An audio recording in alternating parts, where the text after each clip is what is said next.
resource is the workforce themselves. Alistair Bunkler, Sky News, Berlin.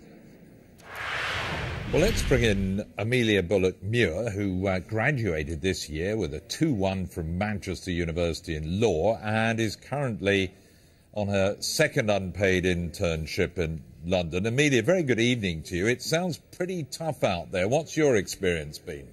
It is difficult.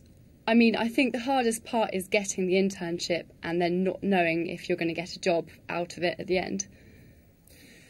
A lot of people are saying it's sort of exploitation in a way. There are lots of internships if you can get them, but nobody pays you and there's no guarantee at the end that you'll get a job.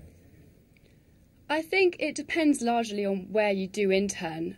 A lot of places do pay or will at least pay some remuneration.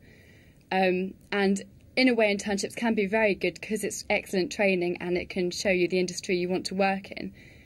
But at the same time, if you're not getting that good experience, then it can be really difficult to know that you're not working on a salary despite having worked so hard for your degree. I was going to say, several years ago when you set off into university to do a law degree, I assume you went in with high hopes that you'd better sail out the other end and there'd be plenty of doors open to jobs around the country, and it hasn't worked out that way.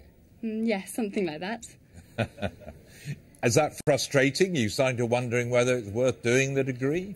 I'm not so worried about it now that I am interning, but I know that if I was completely unemployed, then it would just feel like a bit of a waste of time, really, and a waste of money as well. Frustrating at the moment. I mean, what are your hopes? Are you hoping that one of these internships will turn into something concrete? Yes, well, I mean, the dream would be to get a job out of this one, either at the company I'm with or with a similar company. But obviously there is no guarantee, even if I was brilliant at it, that they would have the capacity to take me on.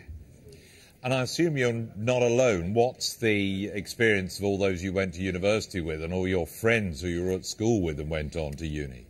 It's very mixed. I know a lot of people who've come out of the same degree from the same university who are struggling to find any work whatsoever, even if it's totally unrelated to law, and a lot of people who now work in bars or shops because they need the money. And it's not that any of you are work shy. It's not like you don't want to go to work. You're all desperate for jobs and all struggling to find something permanent. Oh, I just think, I mean, it's hard enough to find internships when you have, you know, double figures applying for every one of them, and a lot of them aren't even advertised, so it's very much a matter of who you know and being in the right place at the right time.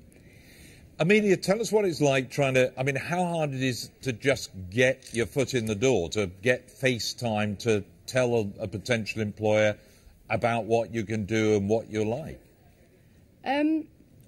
What, in terms of getting an interview? Well, just getting an interview, getting some face time, is that hard in its own right?